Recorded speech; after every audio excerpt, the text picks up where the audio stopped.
मुआज़िज़ दोस्तों, क्या कभी आपने सोचा है कि अगर इंसान कुदरत के कारनामों में मदाखलत करे तो वो नई मखलूक़ात भी पैदा कर सकता है?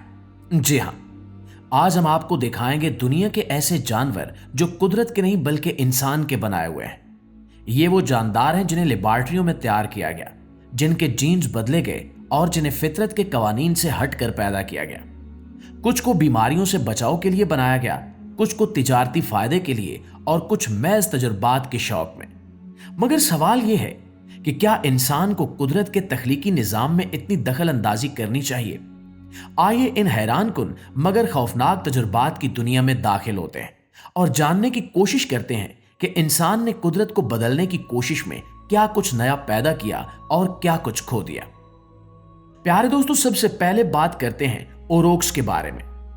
ओरोक्स एक बहुत बड़ी नस्ल के मवेशी थे जो यूरोप, एशिया और शुमाली अफ्रीका में पाए जाते थे। इनके बहुत बड़े और ताकतवर सींग हुआ करते थे, लेकिन 17वीं सदी में ये मुकम्मल तौर पर खत्म हो गए क्योंकि इंसानों ने इनका बेतहाशा शिकार किया और इनके रहने के मकामात तबाह कर दिए। अब साइंसदान और अफजाइशी माहिरीन इन्हें दोबारा पैदा करने की कोशिश कर रहे हैं। इन्होंने ये काम 2009 में शुरू किया। मकसद ये है कि एक ऐसी मवेशी नस्ल बनाई जाए जो दिखने में कदीम ओरोक्स जैसी लगे। इसके लिए वो बैक ब्रांड नामी तरीका इस्तेमाल कर रहे हैं, यानी ऐसे मवेशियों की अफजाइश जिनके डीएनए में ओरोक्स की खसूसियात पाई जाती है। इस तरह नई नस्ल में पुराने ओरोक्स के औसाफ वापस आ सकते हैं। ताहम कुछ लोग इस पर फिक्रमंद हैं। इनका मानना है कि जो जानवर कुदरत ने खत्म कर दिए, इन्हें वापस लाना कुदरत के निजाम के खिलाफ है। मगर इन खदशात के बावजूद ये मंसूबा काफी हद तक कामयाब रहा और कुछ नई नस्ल के मवेशी काफी हद तक ओरोक्स जैसे दिखाई देते हैं। याद रहे कि इंसानों ने तकरीबन 10 से 11 हजार साल पहले मशरक़ वुस्ता में सबसे पहले ओरोक्स को पालतू बनाया था और आज गाय की जो नस्लें हमारे पास हैं वो उन्हीं ओरोक्स की औलाद है। दोस्तों, अगले नंबर पर बात करते हैं फीदरलेस चिकन यानी परों के बगैर मुर्गी के बारे में। ये एक अजीबो गरीब किस्म की मुर्गी है जिसे इसराइल के साइंसदानों ने 2000 के अवाइल में तैयार किया था। इन्होंने मुर्गी के जीन्स में तब्दीली की ताकि इसके जिस्म पर पर न उगे। इसका मकसद था कि गर्म इलाकों में मुर्गियों को ज्यादा आसानी से पाला जा सके और इनके लिए पंखे या एयर कंडीशंस की जरूरत ना पड़े। इससे मुर्गी पालने का खर्च भी कम होता है, लेकिन बगैर परों वाली मुर्गी देखने में काफी अजीब लगती है। इसकी जिल्द गुलाबी और शिकनदार होती है जो बहुत नाजुक होती है और आसानी से जख्मी हो सकती है। यह मुर्गी अपने जिस्म का दर्जा हरारत खुद से काबू में नहीं रख सकती, इसलिए बहुत ज्यादा गर्म या सर्द मौसम में इन मुर्गियों का जिंदा रहना दुश्वार हो जाता है। बहुत से लोग इस जीनियाती तब्दीली को गैर फितरी समझते हैं क्योंकि इससे मुर्गी अपनी बुनियादी फितरी आदात जैसे जमीन खोदना और शिकारियों से बचने की आदत पूरी नहीं कर पाती। फिर भी हैरत अंगेज तौर पर यह मुर्गियां आम मुर्गियों के मुकाबले में गर्म इलाकों में ज्यादा तेजी से बढ़ती हैं, जो इस बात की अलामत है कि इंसान अपनी सहूलत के लिए कुदरत को किस हद तक बदल सकता है। प्यारे दोस्तों, अब जिक्र करते हैं ग्लोफिश का। ये एक ऐसी मछली है जो अंधेरे में चमकती है।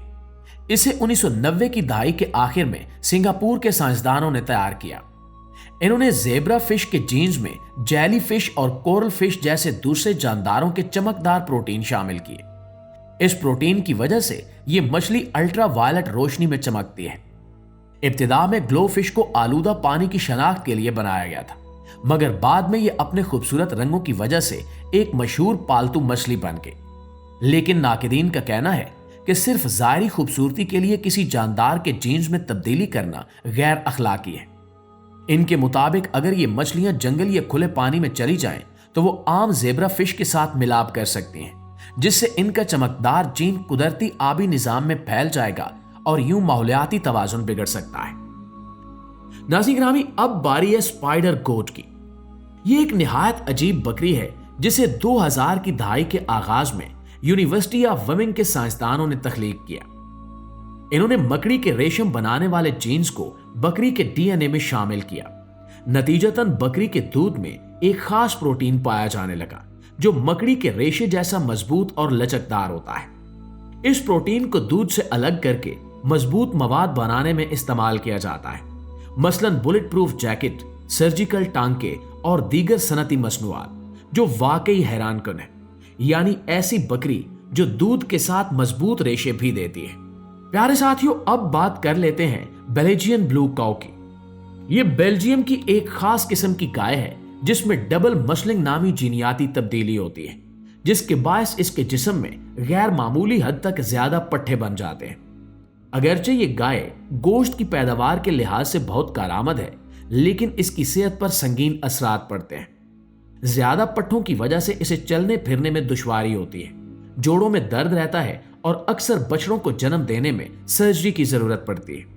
इसीलिए बहुत से माहिरीन के मुताबिक सिर्फ मुआशी फायदे के लिए ऐसे जानवर बनाना अखलाकी तौर पर दुरुस्त नहीं है। नाज़रीन गिरामी, अगले नंबर पर बात करते हैं सडन डेथ मॉस्किटो की। ये एक खौफनाक मिसाल है कि इंसान जीन्स को कैसे अपनी मर्जी से बदल सकता है। बरतानवी कंपनी ओक्साइड्स के साइंसदानों ने एक मच्छर के जीन्स में तब्दीली की ताकि डेंगू, जीका और रैलियो फीवर जैसी बीमारियों से लड़ा जा सके। इनमें एक ऐसा जीन शामिल किया गया जो मच्छरों के बच्चों को जवान होने से पहले ही मार देता है। जब ये नर मच्छर जंगल में छोड़े जाते हैं और मादा मच्छरों से मिलाप करते हैं तो इनकी अगली नस्ल ज्यादा देर जिंदा नहीं रह पाती, जिससे मच्छरों की आबादी कम हो जाती है। कुछ इलाकों में यह तरीका बीमारियों के फैलाव को कम करने में कामयाब भी रहा, मगर सवाल यह है कि अगर हम इस तरीके को इस्तेमाल करते हुए मच्छरों की पूरी नस्ल ही खत्म कर दें तो कुदरती माहौल और खुराक की जंजीर पर क्या असर पड़ेगा? आप इसका जवाब कमेंट में हमें जरूर दीजिएगा। दोस्तों, अब जिक्र करते हैं किलर बी का। 1950 की दहाई में ब्राजील के साइंसदानों ने अफ्रीकी शहद की मक्खियों को यूरोपीय मक्खियों के साथ मिलाकर एक बेहतरीन नस्ल बनाने की कोशिश की, मगर कुछ अफ्रीकी मक्खियां लेबॉर्ट्री से फरार हो गईं। इनके यूरोपीय मक्खियों के साथ मिलाप से किलर बी पैदा हुई, एक इंतहाई घुसीली और खतरनाक नस्ल जो तेजी से पूरे अमेरिका में फैल गई। ये बड़े झुंड में हमला करती हैं और इंसानों और जानवरों के लिए मौलिक साबित हो सकती हैं। हैरत अंगेज तौर पर किलर बी के काटने से सालाना 1000 अफराद हलाक हो जाते हैं और इसे ब्राजील और दीगर अमेरिकी ममालिक में बड़े खतरे की अलामत समझा जाता है। यानी इंसान के हाथों तख्लीक होने वाली ये नस्ल इंसानी के लिए तबाहकुन साबित हो रही है। जी तो मुआज़िज़ दोस्तों, ये थे वो जानवर जिन्हें इंसान ने खुद तख्लीक किया या कुदरती जीन्स में तब्दीली के जरिए नया रूप दिया। कहीं ये कोशिश साइंस की कामयाबी कहलाती है तो कहीं ये कुदरत के निज़ाम के साथ खेलने के मुतरादिफ है। अब सवाल ये है कि हम तरक्की के नाम पर कहां तक जा सकते हैं? क्या नई नस्लों के लिए ऐसी मखलूकात बनाना दुरुस्त है जो कुदरती तवाजुन को बदल दें? ये हम सब के लिए सोचने का वक्त है। अब आपकी राय में क्या इंसान को जीनियाती तब्दीली के जरिए नई मखलूकात पैदा करने का हक होना चाहिए या नहीं? कमेंट में हमें जरूर बताइएगा।